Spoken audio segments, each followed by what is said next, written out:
I'm not ready. I'm Hmm. not ready. Hmm. I wasn't ready. Hold on. Hmm. Wait, here it is. This is gotcha.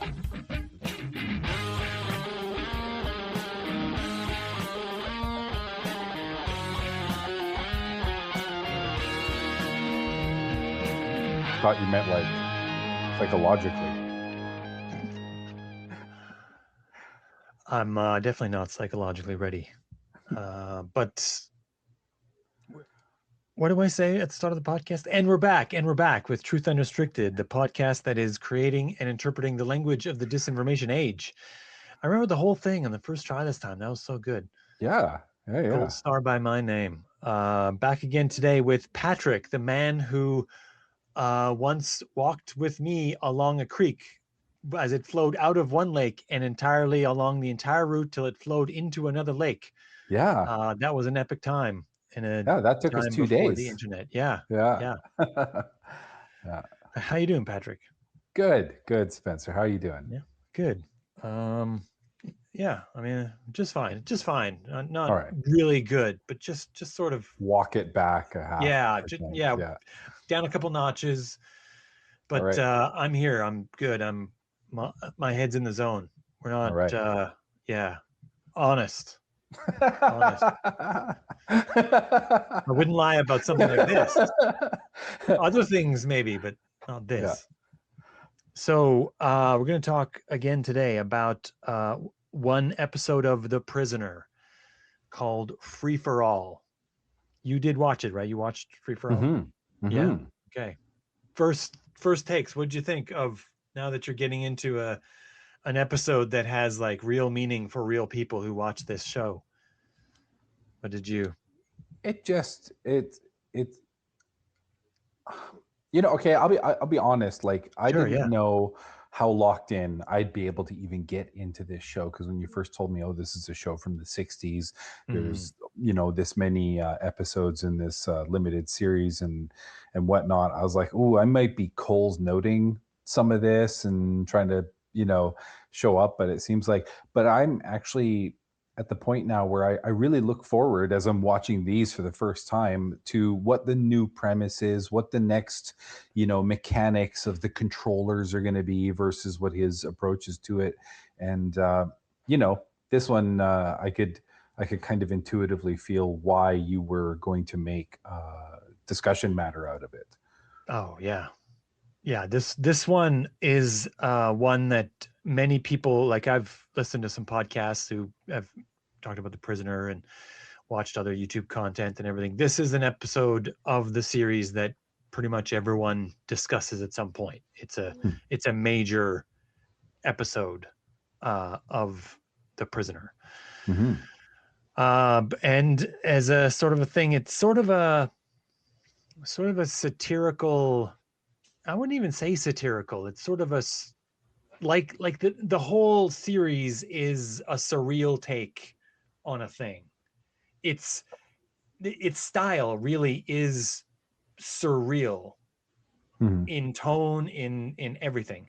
And so this is like a surreal take on democracy, right? Yeah. Where Yeah. it's um I think sometimes I describe this.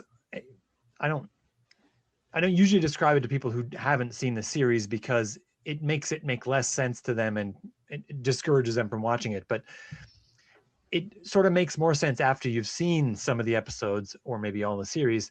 But it feels almost like each episode is a separate dream that someone's having, Yeah. where you might wake up from a dream and go, I had a really weird dream where I was running for office and all these things happened to me, and I like, and Mhm. so if you look at the episode from that lens, it doesn't even make it make more sense, but it sort of allows you to buy the premise more because you think this is a dream someone's having and that dream has all these elements, and it doesn't matter that they're not connected to everything else or even the next episode, because the dream you had last night is very like almost everyone's dream from last night is going to be completely disconnected from the dream they're going to have tonight.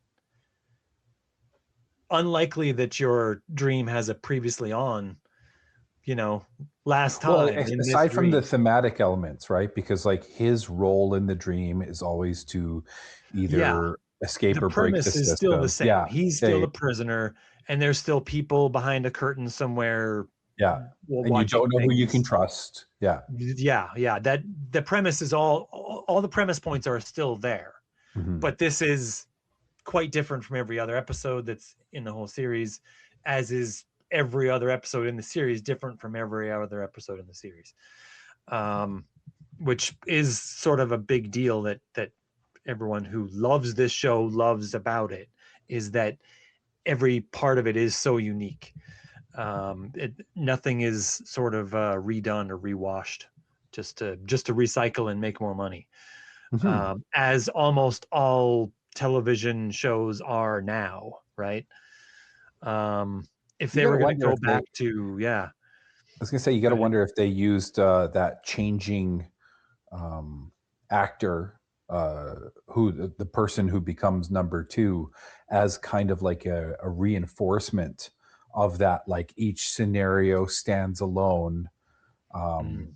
you know, it's always going to play out differently. You're not going to really be able to try and use what you've seen in previous episodes to figure out this episode, right? Yeah, The challenges are always unique. The approaches to those challenges are always unique. yeah, So um, far that I've seen, anyway. yeah. So I I should say to people, we're gonna spoil everything about this episode. Sometimes when we're doing these, we don't like we're doing a movie or whatever it is. We don't like spoil everything about the show or whatever. But I'm gonna spoil everything about this movie, or this show, this episode, all the little plot points. It's all getting laid out here, Yeah. right here, because in the way that this feels almost like someone's dream, it almost doesn't have a point, in the same way that most dreams don't have a point. It feels almost like everything's just sort of almost like the point is not what happens at the end. The point is just putting you in the situation, displaying it for you. It's Hmm. more about showing you the setting rather than showing you the plot. And the setting in this case is an election campaign, right? And some of the things going on in it and all the takes about it, right? Which I think I like to look at it that way, that it's because this has a circular aspect of the show, in that every episode, except for the last one, every episode you're going to end up right where you started, with the prisoner being imprisoned in the village. Hmm. So you're going to start and end at the same place every time. At no point does he advance through these. You know what I mean? Like he doesn't. Yeah. Some But people at put these no in a point, different order because yeah. to them, it makes more sense that he knows a different thing at a different time, and that makes it make some different kind of sense to them. Hmm. But the reason why you can put them in a different order to start with is because he's not really referencing much from other episodes in each of the things that he's doing, Yeah. and each one is so different. They're just there. So I like to look at it like that we're less talking about the plot of a thing or a character developing through a thing. We're more looking at setting as a situation rather than like a place. We think of setting as a place, but in this case, the setting is more about the things the people around him are doing as opposed to just him. Okay. Well, as an alternative view to what the point could Mm. be in this show, I think that there's something to be said about like that continual push, that drive to try to understand and achieve mastery.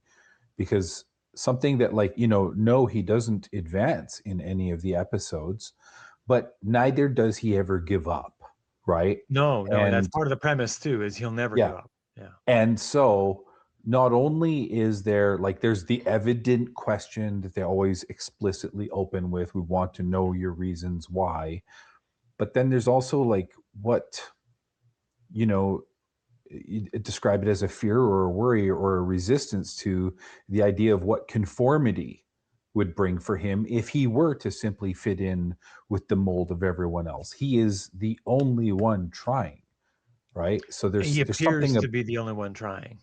yeah. Right. But in a village where everyone is unsure who to trust, it's unclear whether other people are also trying and just they don't know who to trust, so they're each trying individually rather than working together.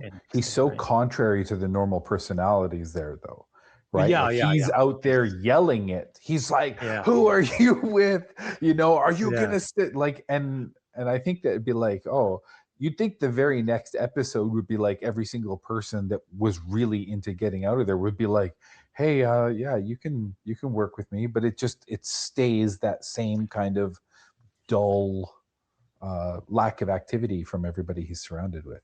Right. Well, I don't want to ruin anything, but the next episode of this that we do will touch on that theme. Oh, okay. Yeah, yeah. Cool. I'm not gonna. I don't want to say any more. No, that's 5 episodes. Yeah, I don't know. However many in whatever order you watch. I'm taking them in order. Yeah. In the order that they originally aired. Sure. I haven't vetted people who are fans of this, that's an important distinction, right? So yeah, in case people are listening to this who are big fans of the series, right, that order matters, right? Yeah. So congratulations for finding this. I don't know. There's search algorithms, and I don't know. There's stuff. There's the internet. People out there just looking for the prisoner. Yeah.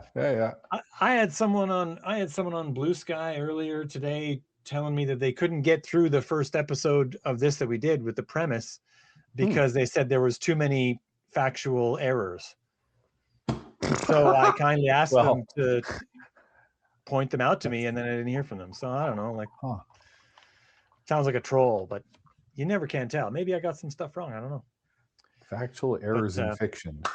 Yeah, I don't know, like my take on it, or I don't know. I mean, I did say a bunch of stuff about the main character, the main guy doing it, and his career before that, and all that stuff. That was in the lead up to talking about the prisoner. But I mean, if I was wrong about that, that would be interesting because and that would be really easy for somebody to articulate if they actually believe. Yeah, I'd be like, you said this, and this is actually true. Yeah, I don't know, but I don't know. Whatever.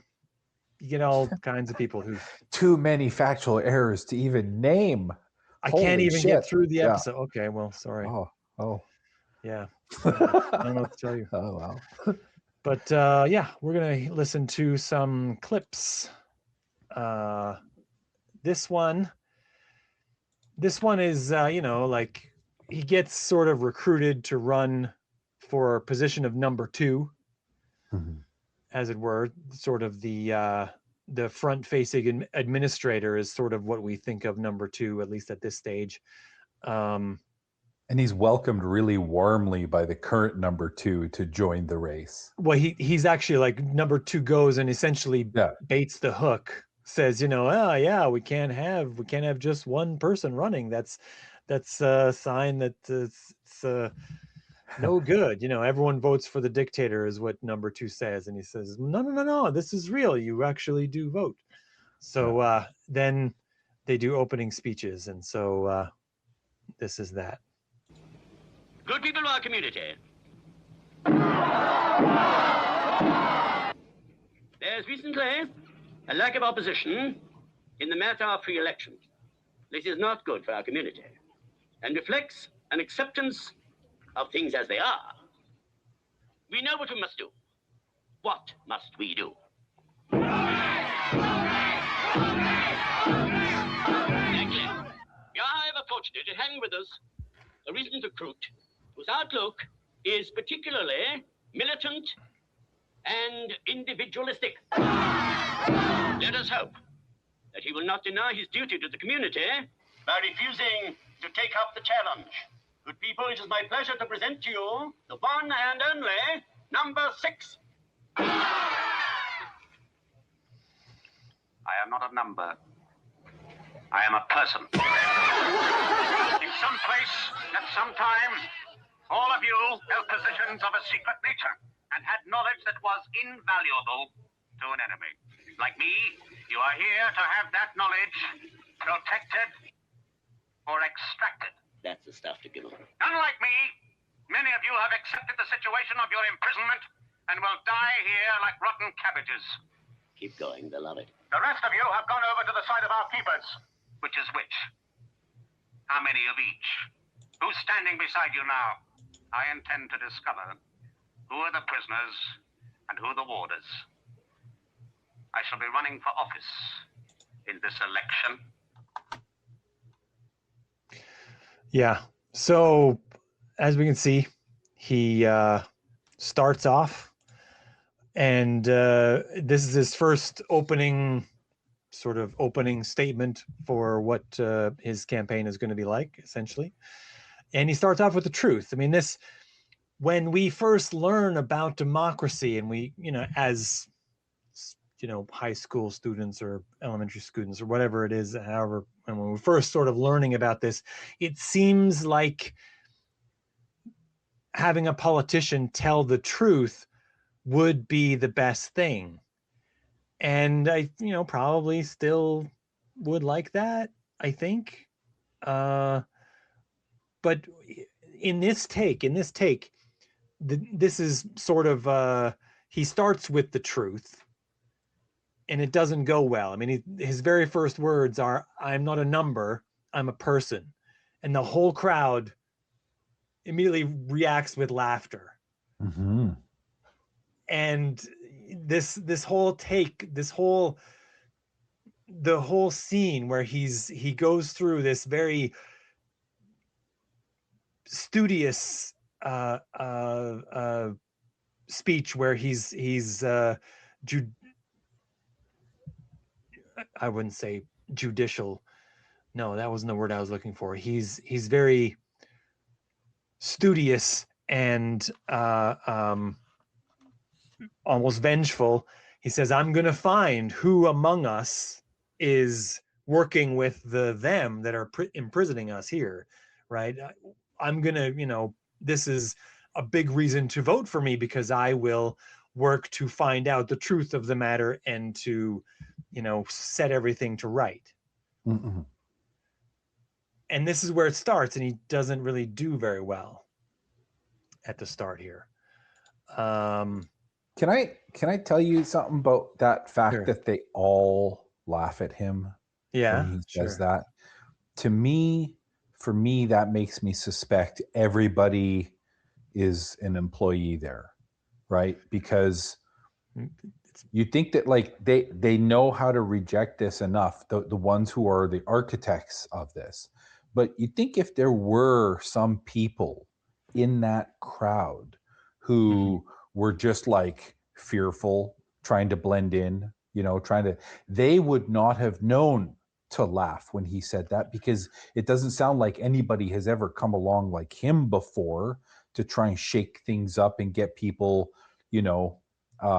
actively thinking about it. So to me, I don't know. I feel like there should have been, if I wanted to strongly believe that maybe some of the people are actual just unwitting, dull participants, that some of them should have kind of like not taken part in that. But it seemed so unanimous and sweeping and instant. It does seem that way. Yeah, I mean, Yeah. it's in that situation, it's hard to tell, because if they're quiet, it's not like you'll hear them, right? You'll only hear the people who laugh.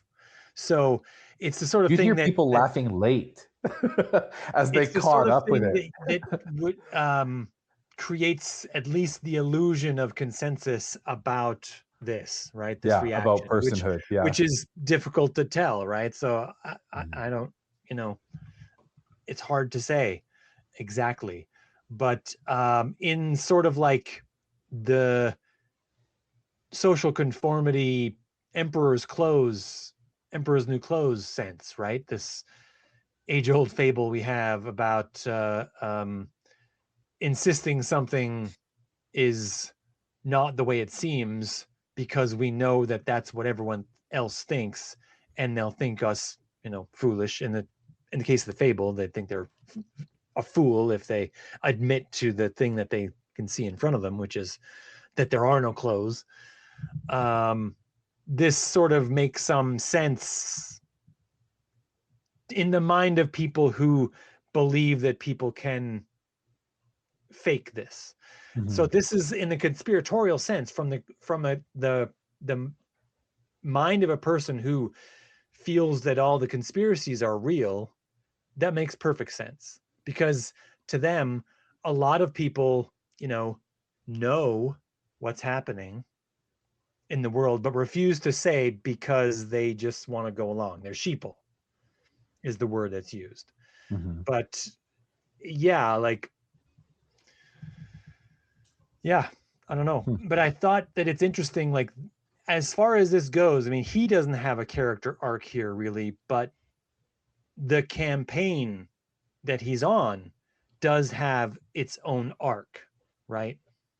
Which I thought was like an interesting part about this episode is as this goes. This is an early episode. I think, I suspect, and I for fans of the series, you're not allowed to say often that anything is wrong with it, but Yeah. I suspect that some episodes he had more time to spend doing all the thinking about the script and the plots and all that stuff than on some other episodes.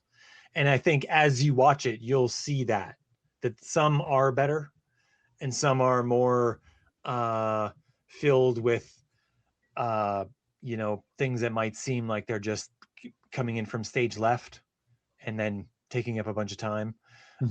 Like even in this one, there's almost a full minute and a half or whatever of a fight scene at the end that's probably unnecessary. You could get an action scene in without having it be, that long or whatever. I don't know. But anyway, we'll move on to the next clip. He very shortly after he starts his campaign, his sort of, I don't know, housemaid who doesn't speak English, at least doesn't, claims to not speak English. She's driving him around, because also what's true is I don't think, I'll have to check again, but I don't think at any point in the series he drives any vehicles in the village. I think that's another thing about this series that essentially would be part of the premise. Whenever he's in a vehicle somewhere, I'm pretty sure someone else is driving him. It happened in the first episode, in the premiere episode, where there was a car that pulled up and the lady spoke French. And then he asked why she's speaking French, and she says something about it being international, which is also must be, I think it's something, he's saying something about English versus French thing, whatever going on in 60s Britain. But I think it's a thing that doesn't land here. It comes up again in this episode where there's something about international, French being international. But again, when he's driving, this other person is the one actually doing the driving, and he's just there, which I think is also interesting. Notably, in the opening credits, before he ever gets to the island, he is driving himself, like in his car, like in his fancy sports car in the opening credits, right? So, there's something about that somewhere. I'm not really sure. I'd have to double check though. Maybe he drives a vehicle at some point somewhere else. There's not a lot of call for it though. I mean, it seems a very walkable village, right? Yeah, it's not a big village. Hobbitville. These are essentially golf carts that they're driving in, right? Like, yeah. But anyway, shortly after he starts his campaign, the press finds him, and this is a clip of that. Congratulations. Come again. Allow me to introduce myself.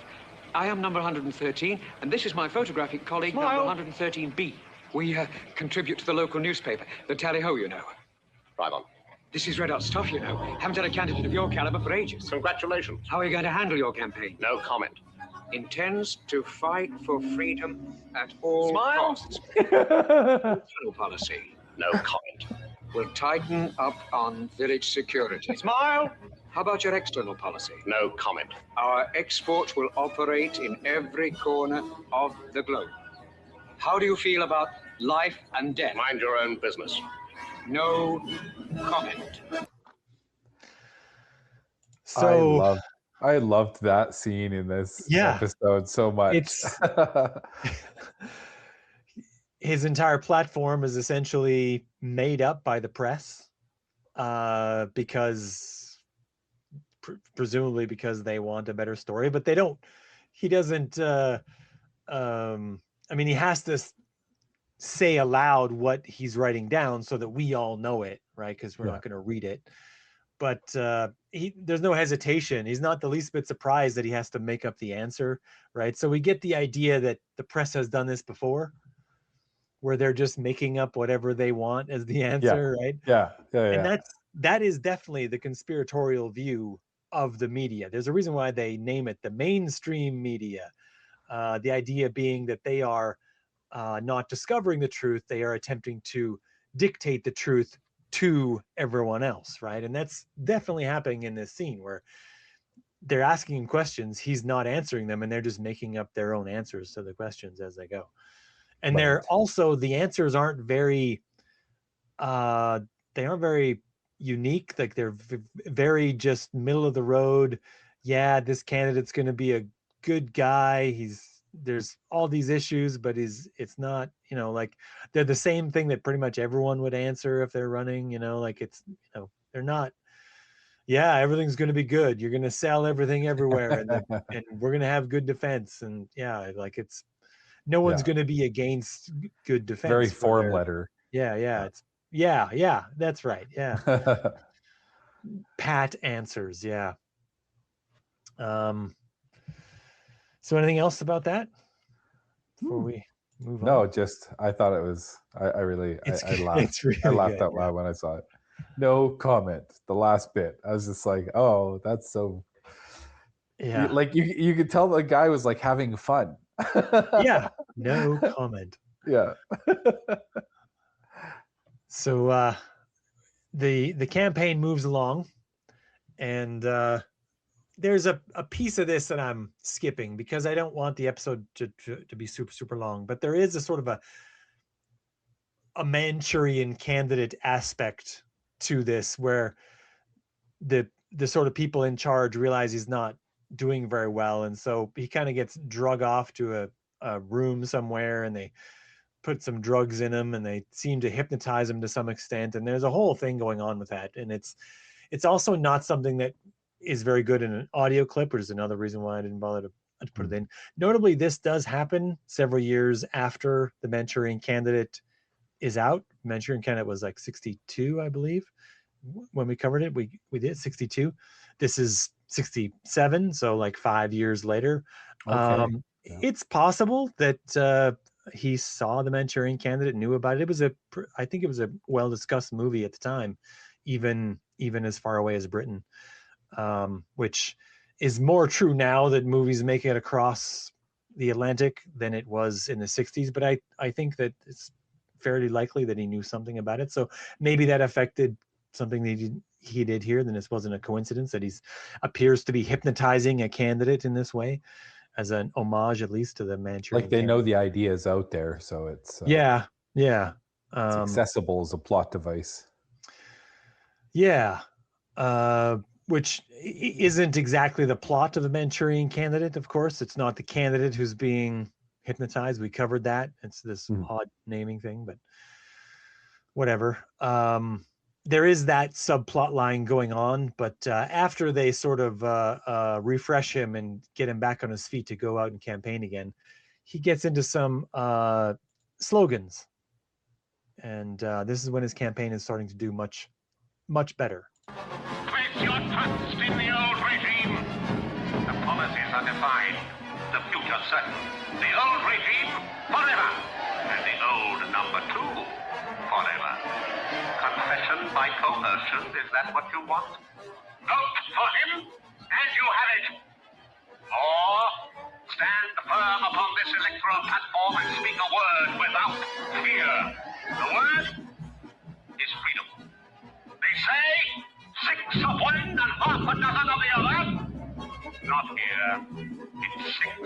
for 2, and 2 for nothing, and 6 for free for all, for free for all. Vote. Vote. Yeah. Some freestyling. Yeah, but you can see the campaign evolve, right? I mean, he's starting with the truth, the actual truth of their situation, and he gets you know, panned essentially. And now he's and then he leaves in the car, and the only people who want to talk to him are the press, and they make up the answers. Now he's sort of I believe he is in the car getting driven around doing this megaphone thing through the village as he's doing this, and he's greeted with crowds are coming to listen to him now, right? Like they're listening to him, and this is all populist rhetoric. This is just bare bones populist rhetoric. It's all just tell them what they want to hear. And then he's got a slogan, right? 6 for 2 and 2 for nothing. And it's clever, right? Like it is clever, and it fits the situation they're in. It's not just a slogan that will work for anyone. It only works for him, which is when a slogan actually works is when it's something that everyone knows applies to the current situation, but no other candidate would be able to really use and have it make sense. And of course, he's also blatantly lying here, you know, that it'll be the same number 2 forever, which is also not even true of the village. It's always a different number 2, right? They're already switching all the time. Is he showing that he doesn't remember from episode to episode? No, I think he's just saying the most slanderous thing he can come up with about the number 2 that he's running against, right? It's the current number 2 is a fascist who's just going to coerce you into confessing, and I'll be much better. For me, it'll be freedom. You'll be free. You'll be no problems. Life will be glorious. And him, it's a dark regime that you'll be cast under, right? And that's this is just populist rhetoric. This is just red meat. It's just it's not specific. Even almost every populist that's happened since 1967, or even the ones before that, can be, you know, have their rhetoric cast in this mold. It's nothing. And his campaign is doing much, much better now that he's just playing the game. He's lying. He's just saying, you know, he's doing the thing Whatever all he politicians do. Yeah. Well, not even whatever he wants, what he's calculated that the people want. So, yeah. So next, we get into a little bit of a debate between the two. This is, of course, this entire episode, I think, including credits, I think was like 46-ish minutes. So it feels like everything's really rushed, but every piece is there, right? He does have, this is a debate, you know, and most of our electoral politics now does feature some kind of debate between the candidates, and they're sparring off against each other. So this is kind of that. Here we have it. You seem to be doing pretty well. Far be it from me to carp, but what do you do in your spare time? I cannot afford spare time. You hear that? He's working to his limit. Can't afford spare time. We're all entitled to spare time. Leisure is our right. In your spare time, if you get it, what will you do? Less work and more play. Thanks. Yeah. So, I mean, more the populist there, right? It's he asks this question that has no right answer. Any answer that the current number 2 gives will be twisted into the wrong thing, and we see that done really cleverly here, right? Like number 2 attempts to answer, well, I don't have any spare time. I devote all my time to my job. I'm Yeah. working, but the answer is he's working to his limit.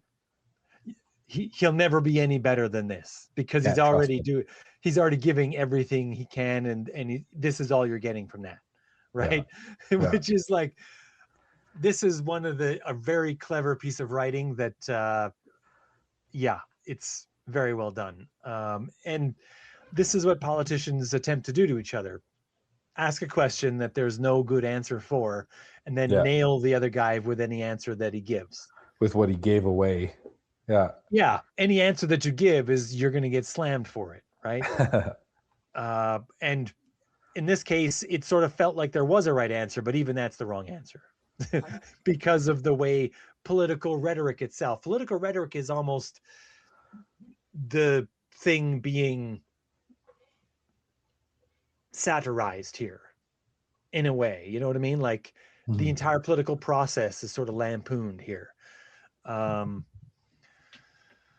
So I thought that was incredibly fun moment between them. And what will you do with your spare time? Less work, more pay. It's just Stuff people want. Just tell them what they want to hear. Doesn't matter. It doesn't. Yeah. By the time you get in, it'll be too late. You know what I mean? And that is also the conspiratorial view of democracy, is that it doesn't matter who you vote for. Both will be bad. That's generally what it comes down to once you talk to the people who are in that conspiratorial space. There's no right answer. There's no good politician. There's no one who's going to get you out of this. They're both going to lead to the same dark place. Mm-hmm. Yeah. Any other thoughts on that? Well, I mean, they're right. We don't really have good politicians, I hate to say, it's not as nefarious as people act like. It's actually just two puppets on two hands, but it is the power struggle that is built into our democracy that means that whatever party it is coming to power, as they take power, they've got to come up with an entire strategy about how to keep power, because they're attaching that power seeking to the success of their mission, right? As opposed to saying, an honest, transparent way would be to say, we're going to carry out our mission. And if we succeed, we expect support to continue on with it, right? But that's never really the yardstick used for either side. There's not a lot of rational measurement. There's just a lot of power seeking. We have informal measures of this in Canada, and I think generally speaking, in what's referred to as like the Westminster system, it's not a formal arrangement. Technically, a candidate can still say whatever they want and then attain the position and then not do any of those things and work on even the opposite of those things. They can do that. Mm-hmm. But we generally feel, and it's entered more common parlance. It's certainly a thing that the talking heads, the pundits will discuss, but ordinary people are starting to talk about it more. The idea that there is a mandate, that when a politician lays out a platform of what they intend to do, that is their mandate, and then when they get voted in, that's the thing they intend to do. And when they don't, or when they decide they're going to do something drastically different or some new idea, we talk about them not having a mandate for that we'd like to allow them to do the things that they said they're going to do, but that if they're going to do a bunch of other things, that the right thing to do would be to call an election, because they can. In the Westminster system, you can call a new election. We're going to say, look, the situation just changed because of whatever, and we think that we have some other solutions for this, but we think we need a mandate for this. We want the people behind us as we do it. So we're going to call an election. We're going to do it, that sort of thing. And that's essentially what Carney did once he got into power. He got into power because he was elected leader of the party. but he said that he would like his own mandate. He doesn't want to just, he has another, I don't know, I think it was a year and a half or something on the mandate from Trudeau, but he didn't want to just carry out that one. He wanted to do his own mandate. So he wanted to have his own ideas for solutions for things and this sort of thing. So he called an election. And then, I mean, whether he was right or wrong to do that, he did get a new minority that was a few seats behind. And now with some people changing seats, has got a couple seat majority. However long you'll have that for. It's only like 2 seats. So it's, some people are framing it as like it's all over because the majority happened and now he can do anything he wants. Take it easy. Yeah. As soon as 2 people don't show up, he's maybe not making it. You know what I mean? Like, and also all the other parties that were going to play along just to make sure there wasn't another election, they're under no obligation to do that anymore. Say, if you can't handle your own flock, that's not our problem. So you get back to all kinds, you know, a lot of math changes as soon as that happens. And it's not that much of a majority. 2 seats is not a comfortable margin. No. 20 seats is much better, way better. 5 is also not great. But yeah, it's, we do have this. Technically they can, but the expectation that they not is something that they tend to pay for at the ballot box when the time comes around. And the only way to get away from that is to not have any more elections, which we don't foresee in our future, because also we have this weird power structure where it's actually the governor general that's in charge of that. You know, the prime minister comes in and they bring a piece of paper into the governor general and say, will you please do this? And the governor general always does it, but they don't have to. They can say, no, you're doing this for some reason that shouldn't be, or whatever. You go back and do your job. Or they can say, the governor general can call the election without that and say, look, whatever you guys are doing in that parliament building over there, it's not working. We need to reshuffle the deck here. We need to figure out what the people want again, because shenanigans or whatever, like, they have the power to do that. They don't. They haven't. They just have never exercised it. They've never exercised it. There's also not a real big drive to do it because they're the king's representative, but the king doesn't tend to give them direct orders. Since the 50s, it's been a Canadian person who's been the governor general rather than an English person. Right. And so it's been this thing where we have this position that has all this power that never gets used. And we always put a person in that position who isn't going to use it because the king appoints them. And for time immemorial, certainly all of King Charles's actual, biological life, they've always appointed the person that the prime minister recommended. It's not in the prime minister's interest to nominate someone who wants power because they would take it from the prime minister. So we have this weird balancing act that makes it work. And as if the governor general ever wanted to do things, would probably upset everyone and say, no, we're going to do something about this stupid governor general. Can we? Yeah. Let's do something. And then the king can just say, I don't know, unrest, stop that, pick a new one. He can, you know what I mean? Like, the worst thing would be if King Charles himself decided, you know what?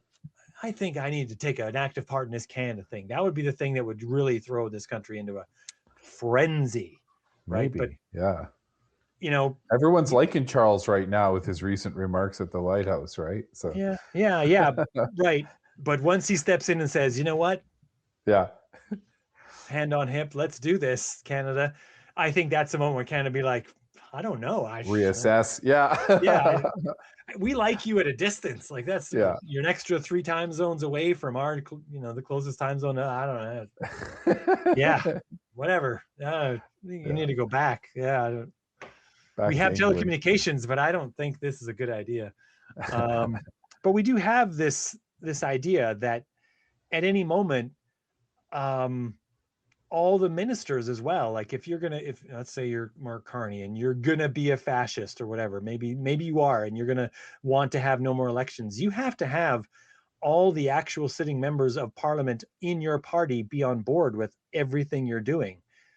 As soon as they're not, as soon as they get any idea that they might get voted out, they're inclined to not do necessarily everything, right? That there's another penalty that will get paid down the line as soon as there's an election. So in other words, in order to be truly fascist like this, you have to have no more elections, and you have to have people accept it, right? Mm-hmm. Which worked like one time in history, which was Germany. Germany elected a guy, and then he said, let's have no more elections. And then said, yeah, okay, whatever. But they were a new democracy. They'd only been doing it for like 10, 12 years or something. And they'd had like 11 elections in those 12 years. And it was a nightmare. So they just said, you know what? We're tired of that. You're right. Let's just go for a while or maybe forever without him. And they accepted that, which was a mistake. And the idea that any other democracy would allow it again seems, I don't know, at least a little absurd. I think if any prime minister elected say, you know what, we don't have time for an election, I'd be like, oh, I don't know. I think we'll make time. Yeah. I think we'll make time. Yeah, we're busy. Yeah, but I think we'll still make time, Mister. I don't think we should have more election. I think we'll still make time. We want everyone sitting in that office to know that they have to come back to us to figure out who's going to sit there like repeatedly. And if we want to vote them out, we will. Like that's always. If only more people felt that way and believed that way and acted that way. Because there are people that would sign off the whole thing and be like, whatever, it's all just. There's a movement. There is a movement now with an actual thought leader involved that I've never gone over the details of that whole thing on this podcast, but there is a guy who advocates for a monarchy again in the States primarily. And to do away with elections, essentially just to be authoritarian monarchy. Yeah. That's a whole thing. It's mostly, and it's all the richest right-wing guys who buy into it, which is, I mean, it's the Elon Musk. It's the who's the guy with Palantir, the real weirdo guy. It's not Ellison, is it? No, Larry Ellison's one of them. No, he's one of them. Palantir. What's his name? The real weirdo guy. Yeah, the guy looks like he's always sweating. What's his name? Oh my God. Yeah, I know. I can't think of his name. What a stupid name to not think of. Yeah. Anyway, I had it for a second. Everyone will know. The guy that sued Gawker. Helped Hulk Hogan sue Gawker, but sued Gawker. Nice. Anyway, we're off topic. We're talking about democracy, though, and the fact that we have it. And at any moment, if not everyone shows up, that prime minister could just not be prime minister anymore and have to go right back to ask us for our permission to be prime minister again. Mm-hmm. That's a power. It's nice. I used to think it should be on a cycle, just like it was in the US. But now that I've come to get more wisdom, I like that at any moment, that guy could just not be prime minister anymore. Just a couple people not show up even. And then he's not prime minister. Imagine if our country had a rule. So like that if an election didn't have a certain number of people turn out to cast the votes, then the results weren't binding. Right? Because I see like the biggest movement, ironically, is apathy. Right? You can't get these people to show up for a meeting, but they are the biggest collective that are impacting the outcome of elections. Yeah. Well, I think that, zealotry itself is a force, right? And the zealots of the world will always vote more fervently than the people who aren't as involved, right?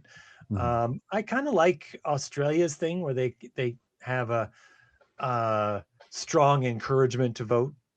Yeah, I think the way it works out is you get you prove that you voted, and then you get a thing that you put in with your taxes, and you get extra off your taxes, whatever. So essentially, you're you're getting paid to vote Right. in a roundabout way. Or you're avoiding the penalty of not getting the reward. Well, yeah, right. So by they have voting. something like a 90% turnout or something. I think I read that in the most recent election. It was roughly close. It was close to 90%, which means that 10% of the people are so busy on that day. They're like, screw it. It's worth it to take the hit to not have to go in and have the crowd or whatever, you know, like vote for a candidate that they don't like. Yeah. Choose whatever. the lesser evil. Which it always is the lesser evil. But you want the lesser evil. You don't want the greater evil. Like, I don't know. Why settle? Well, it shouldn't be our only solution to just settle for the lesser evil. We should also work to make the system better so that we eventually don't have a situation where we have the lesser evil. We should admit that there's something about the environment in which candidates are made that is a problem at some point, because if every single one of them turns out some level of like shitty in a very particular way, and they all seem to be shitty in a very particular way, I would say that we should say that there's something in their environment that's poisoning them toward that being shitty in that particular way. I would 100% say that's what I observed. That feels like the impact a of good culture. sociological conclusion. I don't know what exactly it is in that environment. There's a lot of factors. They're responding to the only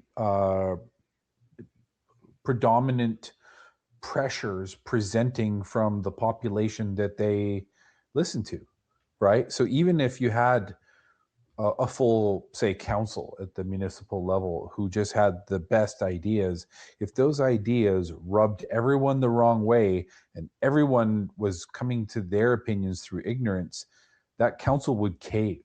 They would not drive forward the best solution that they knew. They would become the mouthpiece of this, whatever this deficient collective is. That's just the political machine. You never see people who are willing to swim against that grain.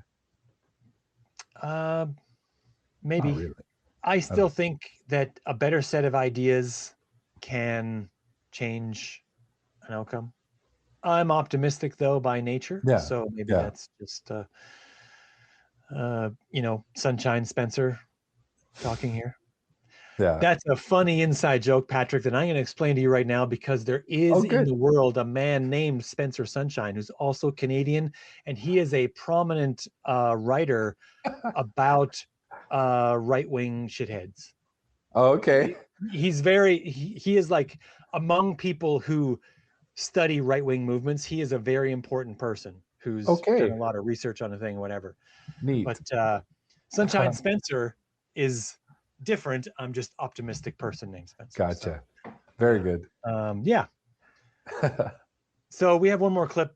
As the storyline of the episode goes, of course, he's started out with attempting to tell the truth to the public, and that was a no-go. He comes around to just being like every other politician, but sort of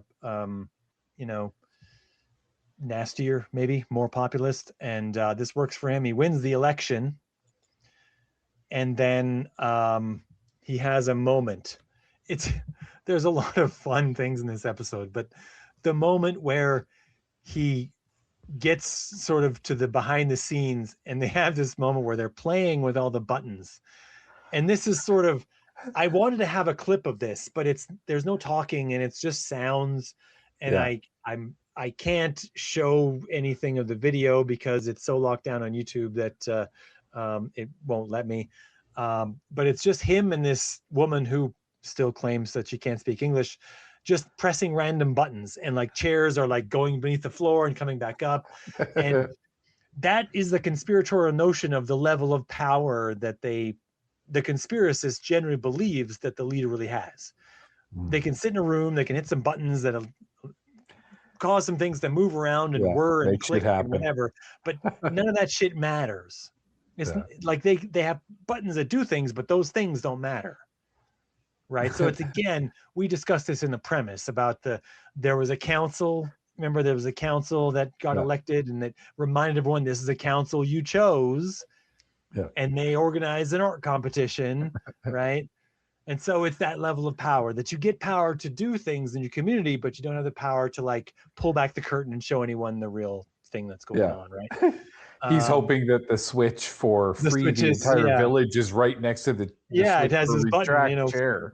Yeah. Open the gates or whatever, and there's a button labeled that, and he's going to pull the lever or whatever.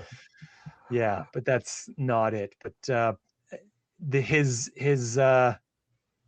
what would amount to his campaign manager, this woman who started as a maid and has been following around, driving around all episode and speaking it. I don't even think it says, I can't remember if it says what language she's speaking, but she's speaking some other language the whole time.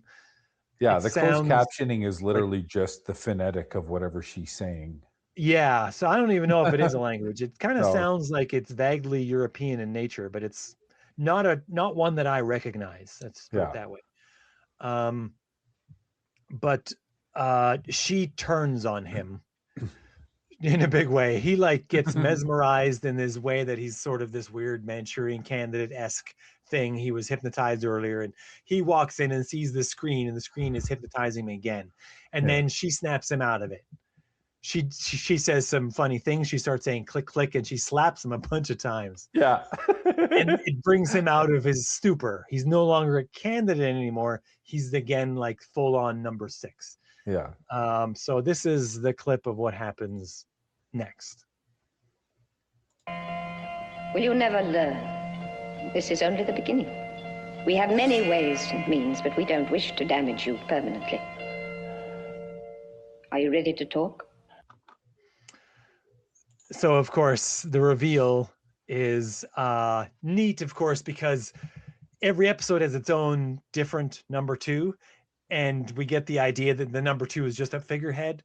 Well, in this episode, we have multiple layers of figurehead.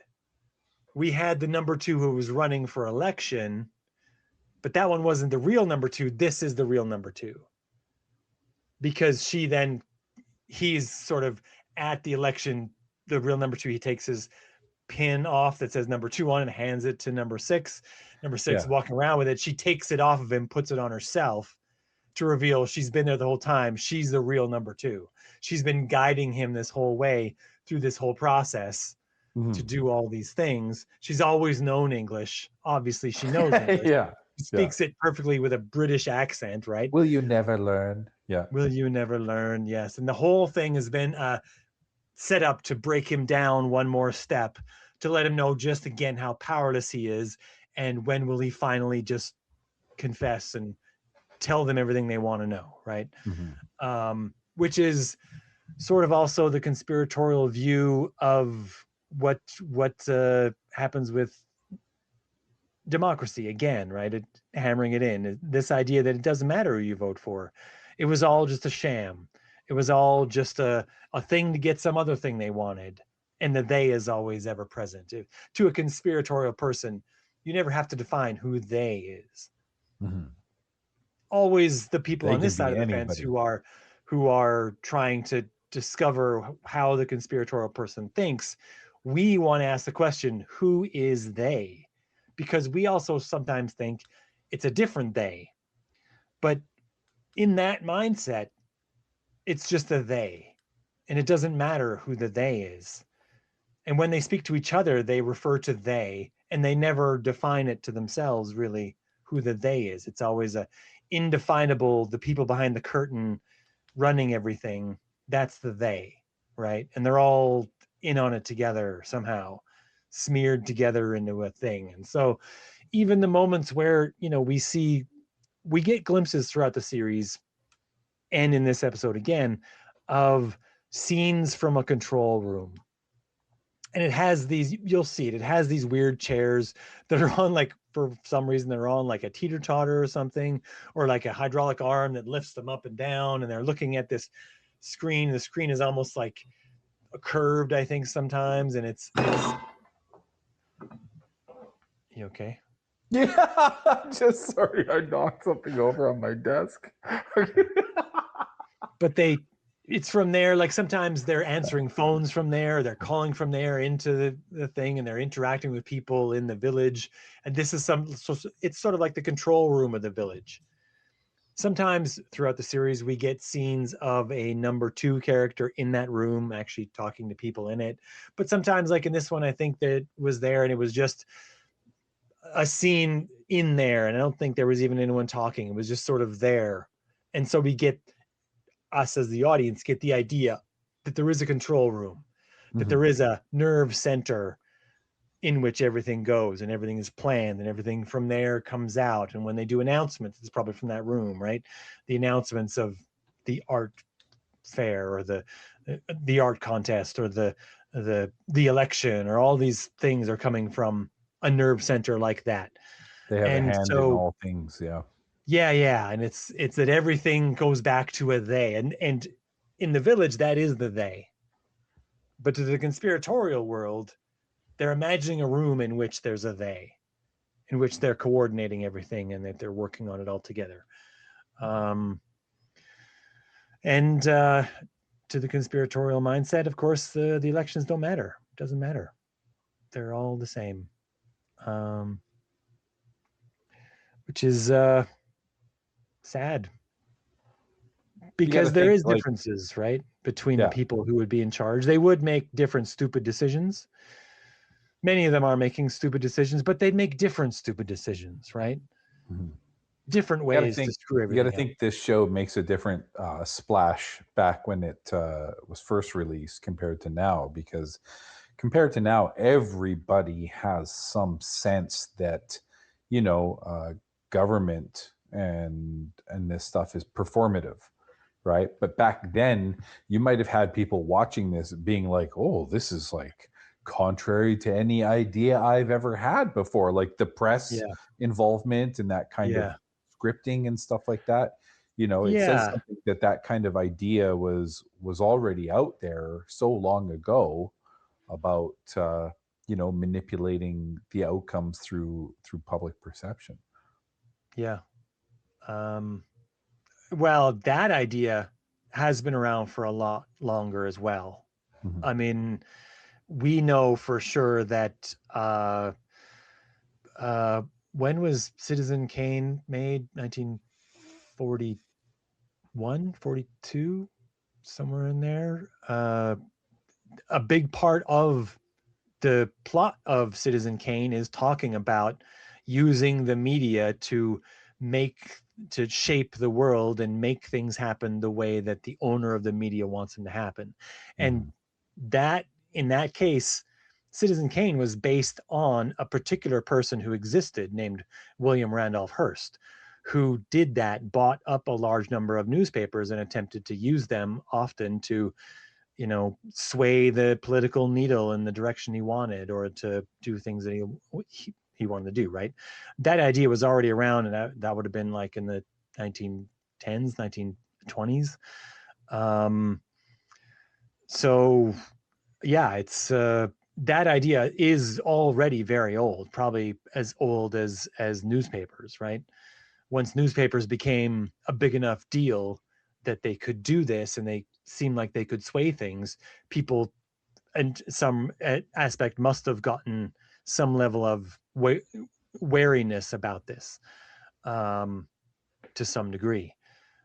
More so once you could have many of them and in some cases appearing to compete with each other, but not really competing, right? So they which was the case with William Randolph Hearst. He bought competing papers and then didn't rename them to like a single paper. He just had them appearing to compete, but still sometimes saying the same thing, right? In a manufactured consent kind of way, which is sort of how it's viewed. It's neat that I remember growing up and looking at the news as kind of a revered source of facts. Like journalists were out there, being journalists and stuff like that. Even despite the fact that like for decades, these ideas about media control had been around, we didn't see this kind of at least I didn't think we saw, this just acceptance that certain channels now are biased towards one political aspect or the Yeah. other, and we've all accepted it, right? Like I just it baffles me that people, like, even if you're a liberal, do you really want just a liberal news feed, or if No, you are a I don't. conservative? Well, no, I Yeah. know, and neither do I. But like, I think that we're still the rarity because you still see this stuff gobbled up, right? And so it's hard to see people not demand more in terms of provable neutrality when it comes to reporting, right? Um, I find. well, provable factuality.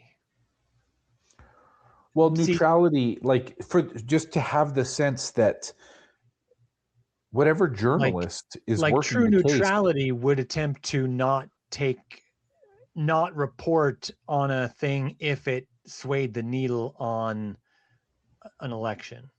I don't mean that in terms of outcome. I Yeah. mean neutrality in terms of what the journalist is trying to do, right? Every Yeah. journalist, like if you're a journalist at CNN or you're a journalist at Fox, you know which way your bosses want you to place your focus, right? Like Yeah. you are going to act within that program. But, Yeah. it's created these giant pools of journalists who are all just acknowledged or accepting, that they're playing the game. They're just doing what they have to do in Also, order to be able to say anything at all.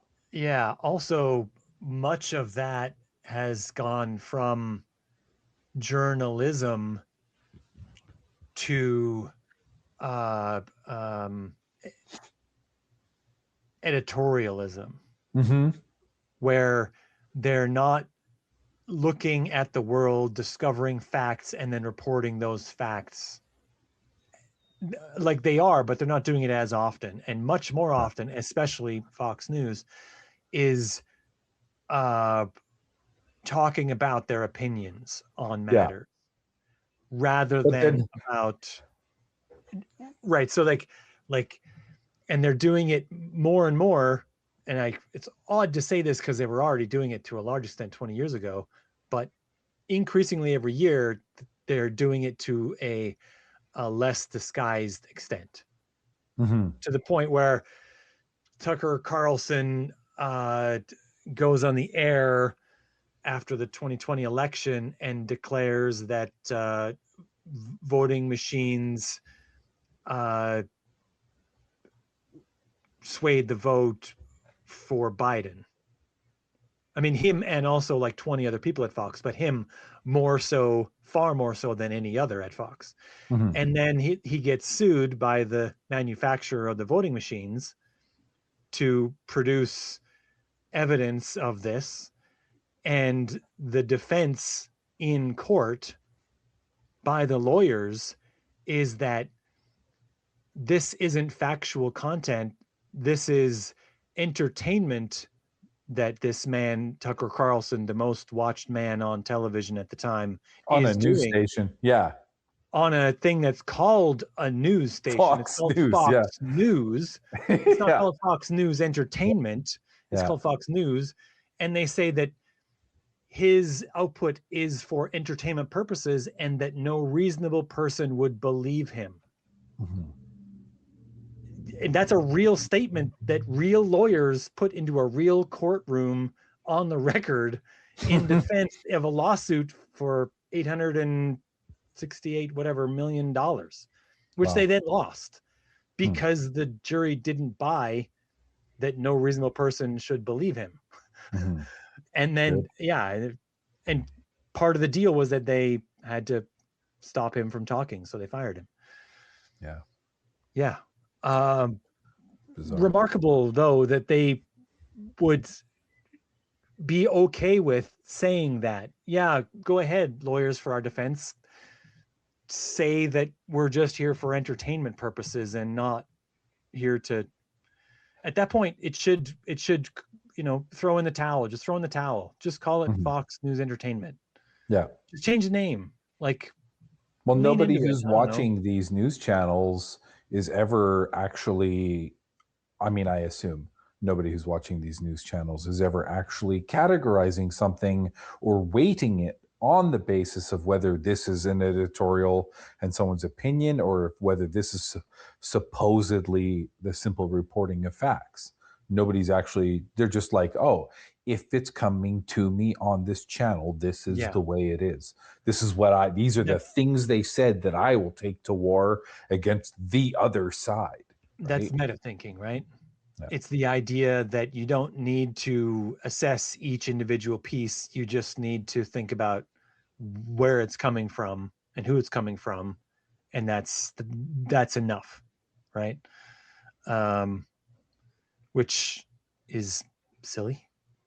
Yeah, I was just going to say that's not adequate, but It's not adequate. But consideration- that's what most of the people who are falling into that trap are doing. They're just exclusively, yeah, shortcutting. It's a shortcut in their thought process to make the world easier to understand, which means that the more complicated it gets, the more often they'll do it, which isn't great either. So on that happy note, I think we should end this. The Prisoner is fun. People should watch the whole thing and watch this episode and generate your own thoughts about it. These were my thoughts. And Patrick helped. He had thoughts too. He said them. I had a thought or two. Yeah, thanks.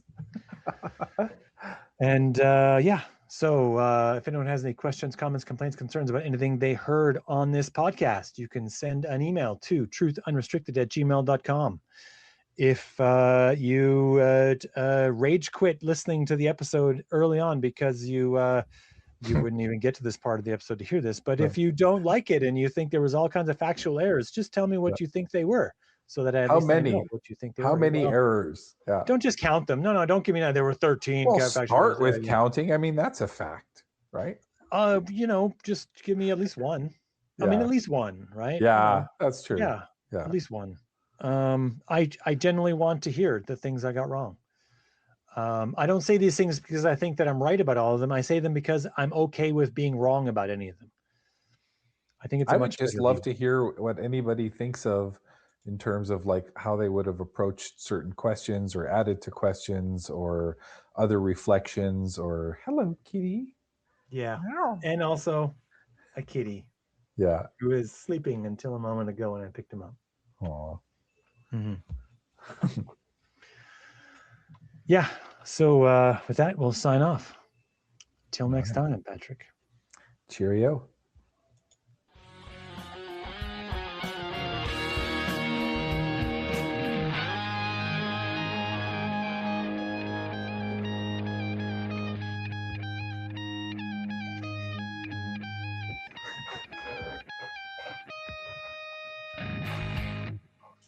Don't forget to like this video and subscribe to this channel to get more content like this.